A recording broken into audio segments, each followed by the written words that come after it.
Hi friends, అందరికీ నమస్కారం అండి. తెలంగాణ రాష్ట్ర వ్యాప్తంగా ఉన్నటువంటి ఆసరా చేయుత పెన్షన్ లబ్ధాలకు సంబంధించి ప్రభుత్వం నుంచి ఇప్పుడిప్పుడే ఇంపార్టెంట్ ఫ్లాష్ అప్డేట్ అయితే రావడం జరిగిందండి. చాలామంది తెలంగాణ రాష్ట్ర వ్యాప్తంగా పెన్షన్ల పంపిణీ ఎప్పటి నుంచి ఉండబోతుంది, అదేవిధంగా ఈరోజు ఉన్నటువంటి టాప్ 5 ముఖ్య అప్డేట్స్ ఏంటనేది మన వీడియోలో తెలుసుకుందాం. తేదీ చూసుకున్నట్లయితే మే 25వ తారీఖు అండి. వీడియోను చివరి వరకు చూడండి, స్కిప్ చేయకుండా ఇన్ఫర్మేషన్ అయితే పూర్తిగా మనకు అర్థమవుతుంది అనమాట. మరోసారిగా ఛానల్ చూస్తే వీడియో కింద నల్ల కలర్ సబ్స్క్రైబ్ బటన్ అయితే ఉంటుంది, తప్పకుండా సబ్స్క్రైబ్ చేసుకొని bell button all notification activate చేసుకోండి. చూస్తున్నారు కానీ లైక్ చేయడం మర్చిపోతున్నారు. ఈ విధంగా లైక్ బటన్ అయితే ఉంటుంది, లైక్ చేయండి. వీళ్ళకైతే వెళ్ళిపోదామండి. మనం మొట్టమొదటి ఒక అప్డేట్ అనేది ఇచ్చారండి. ఇక రాష్ట్రంలో ఇప్పటికే ఎండల అనేది తీవ్రత పెరిగిపోతుంది. దాదాపు కొన్ని జిల్లాల్లో అయితే 46-45 డిగ్రీల ఉష్ణోగ్రతలు అయితే నమోదవుతున్నాయి కదా.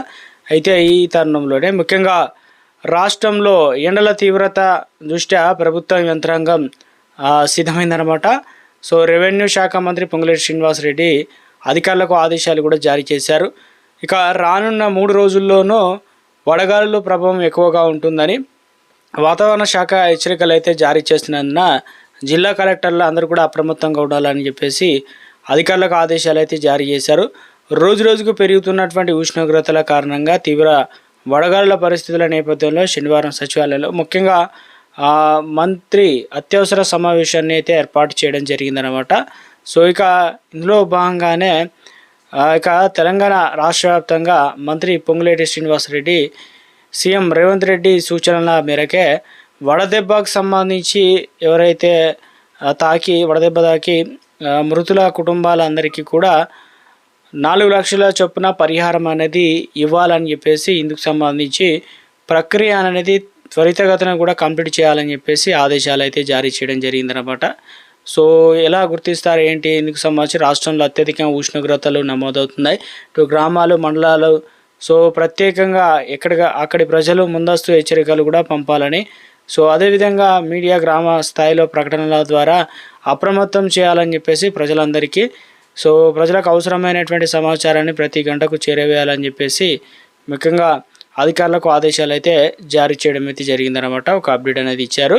మరో అప్డేట్ అయితే ఇచ్చారండి. ఇక్కడ వచ్చేసి అనగా భాగ్యనగరం అంటే తెలంగాణలోని హైదరాబాద్కు సంబంధించి కొత్తగా ఇవన్నీ రాబోతుందని చెప్తున్నారు. ఏంటంటే సో ఇక ఇప్పటికే దేశంలో యాప్ ఆధారిత క్యాబ్లు, ఆటోలు అయితే ఉన్నాయి కాబట్టి, సో ర్యాపిడో కావచ్చు, ఇవన్నీ కూడా చాలా రకాలు అయితే ఉన్నాయి కదా. ఇక నుంచి ఏం చేస్తున్నారు ఏంటంటే భారత్ ఆటో రంగానికి సంబంధించి గుత్తాధిపత్యానికి తెరదించుతూ కేంద్ర ప్రభుత్వం ప్రారంభించినటువంటి సహకార రవాణా వ్యవస్థ భారత్ ట్యాక్సీ త్వరలోనే హైదరాబాద్లోకి అందుబాటులోకి రాబోతున్నాయి.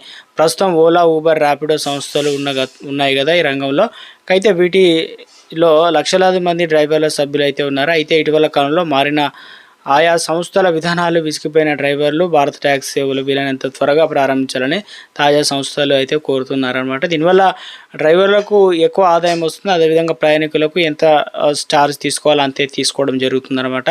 సో ఇక మధ్యవర్తిత్వం అయితే ఉండదు కాబట్టి, సో మొత్తం మీద అయితే ఇది ప్రస్తుతం అయితే ఇక భారతదేశంలో కొన్ని ప్రాంతాల్లో మాత్రమే ఇంప్లిమెంటేషన్ జరుగుతుంది. ఇప్పుడు హైదరాబాద్లో కూడా ఈ విధానాన్ని తీసుకురావడానికి సంబంధించి అన్ని ఏర్పాట్లు అయితే జరుగుతున్నాయన్నమాట. ఒక అప్డేట్ అనేది ఇవ్వడం జరిగిందండి. పెన్షన్ లబ్ధిదారులకు సంబంధించి ఒక లేటెస్ట్ అప్డేట్ అనేది ఇచ్చారనమాట. సో ఏంటంటే ముఖ్యంగా చేయుత పెన్షన్లకు సంబంధించి లైవ్ అథెంటికేషన్ సంబంధించి వ్యయ ప్రయాసాలతో కూడుకున్నది అంటున్నారు. చాలా వరకు వివరాలు నమోదు చేసే బాధ్యత ఆయా డివిజన్ల వారీగా అధికారులకు, పంచాయతీ కార్యదర్శులకు అయితే అప్పగించారు కదా. అయితే సదరు పింఛన్లు ఆధార్ కార్డుతో పాటు వేలిముద్రలు, ముఖ కవలికలు నమోదు చేసి లైవ్ అథెంటికేషన్ అనేది కంప్లీట్ చేస్తున్నారన్నమాట. ఎక్కువగా నగరాల్లోనూ పట్టణాల్లోనూ డివిజన్లు ఎక్కడ గుర్తింపు నమోదు చేసుకుంటున్నారనే అంశాలు స్పష్టత లేకుండా పోయిందని చెప్తున్నారు.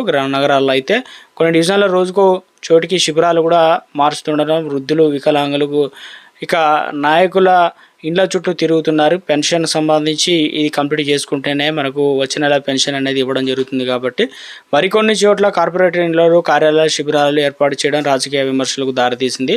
సో ఇవన్నీ కూడా కార్పొరేటర్ ఇండ్లకు అందరూ వెళ్ళలేరు, అధికారులు ఎలా నిర్వహిస్తారు, ప్రత్యర్థులు ప్రశ్నిస్తారు. కొన్ని చోట్ల రాజకీయ కారణాలతో పింఛన్లు తొలగించేందుకు గుర్తింపు వినియోగించుకున్నట్లు మాజీ కార్పొరేటర్లు కూడా ఇక ఆరోపిస్తున్నారన్నమాట. సో ఇక ఏమైనా ఉన్నతాధికారులు దృష్టిని సాధించిన నిర్ణీత సమయం వేళ వేదికలు పాటిస్తూ సో పింఛన్ లబ్ధాలు లైవ్ అథెంటికేషన్ అనేది కంప్లీట్ చేసుకోవాల్సి అయితే ఉంటుందన్నమాట.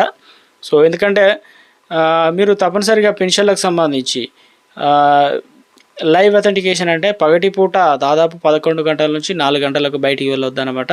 ఎండలు విపరీతంగా పెరిగాయి కాబట్టి రావద్దని చెప్పేసి అధికారులు సూచిస్తున్నారు. సో అదేవిధంగా మరోవైపు అదే సమయంలో మీరు బతికున్నట్లుగా నిర్ధారించుకునేందుకు రోడ్లపైకి రాకండి, గంటల తరబడి ఎండలలో వేచి ఉండి లైవ్ అథెంటికేషన్ చేసుకొని వెళ్ళండి అంటూ నగరపాలక సంస్థ అధికారులు వివరిస్తున్న తీరు విమర్శలకు పాలవుతుంది కాబట్టి అలా చేయొద్దు.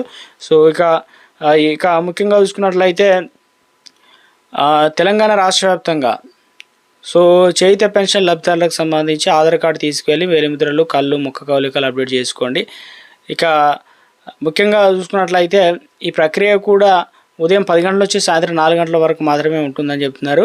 నగరాల్లో అయితే వార్డు అధికారులు చేపడుతున్న లైవ్ అథెంటికేషన్ సంబంధించి సో వివరాలు నమోదు చేస్తున్నారనమాట వార్డు అధికారులు. సో ఇక తెలంగాణ రాష్ట్ర వ్యాప్తంగా గ్రామీణ ప్రాంతంలో కూడా ఈ విధానం అయితే కొనసాగుతుందని చెప్తున్నారు. సో ఇక తెలంగాణ రాష్ట్ర వ్యాప్తంగా పెన్షన్లకు సంబంధించి చూసుకున్నట్లయితే పంపిణీ ప్రభుత్వం చేయవలసి అయితే ఉందన్నమాట. అయితే ఇప్పటికీ చాలా వరకు అయితే ఇటీవల కాలంలోనే హైదరాబాద్ చుట్టుపక్కల ప్రాంతంలో అయితే మనకు బ్యాంక్ అకౌంట్ ఏదైతే తీసుకుని ఉన్నారో వారికి డబ్బులు అనేది అకౌంట్లో డబ్బులు కూడా జమ అయినట్లు చెప్తున్నారు. సో ఇప్పటికే ఏదైతే తెలంగాణ రాష్ట్ర వ్యాప్తంగా ఈ నెల 25 తారీఖు వరకు అయితే రావడం జరిగింది. గతంలో చూసుకున్నట్లయితే 25, 26, 24 తారీఖు కూడా తెలంగాణ రాష్ట్ర వ్యాప్తంగా కొన్ని జిల్లాలకు అయితే పెన్షన్లు అయితే అందించారు కాబట్టి తప్పనిసరిగా ఈరోజు, రేపు, ఎల్లుండి అయితే కొన్ని జిల్లాలకు అయితే అందించడం జరుగుతుందన్నమాట. సో పెన్షన్లకు సంబంధించి ప్రభుత్వం మనకు పాత పెన్షన్లు అనేది ఇవ్వడానికే ప్రభుత్వం అన్ని ఏర్పాట్లు చేసినట్లు తాజాగా అప్డేట్స్ అయితే అందుతున్నాయన్నమాట. సో ఒకవేళ మీరు కనుక పెన్షన్లు తీసుకున్నట్లయితే సో ఏ జిల్లా, ఒకవేళ ఎంత మొత్తంలో తీసుకున్నారు ఏంటనేది కూడా కింద కామెంట్ సెక్షన్లో కామెంట్ చేయండి. సో తోటి మిత్రులందరికీ కూడా ఉపయోగపడుతుంది, వారు కూడా వెళ్ళి తెలుసుకోవడానికి అవకాశాలు అయితే ఉంది కాబట్టి. సో ఆసరా పెన్షన్లకు సంబంధించి తప్పనిసరిగా లైవ్ అథెంటికేషన్ అనేది FRS అనేది కంప్లీట్ చేసుకోవాల్సి అయితే ఉంటుందన్నమాట. అదేవిధంగా పెన్షన్లకు సంబంధించి దరఖాస్తులకు సంబంధించి ఇప్పటికే 2 లక్షల వరకు ఆమోద ముద్ర వేసినట్టు చెప్తున్నారు.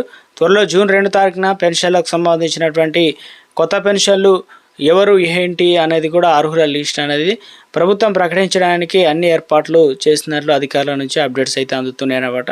సో మొత్తం మీద తెలంగాణ రాష్ట్ర వ్యాప్తంగా ఆసరా పెన్షన్లకు సంబంధించి ప్రభుత్వం నుంచి ఏదైతే ముఖ్యంగా ఈ నెల పెన్షన్లు ప్రభుత్వం కొత్త వారికి కూడా యాడ్ చేశారు కదా, డయాలసిస్ అంటే వ్యాధిగ్రస్తులకు సంబంధించి.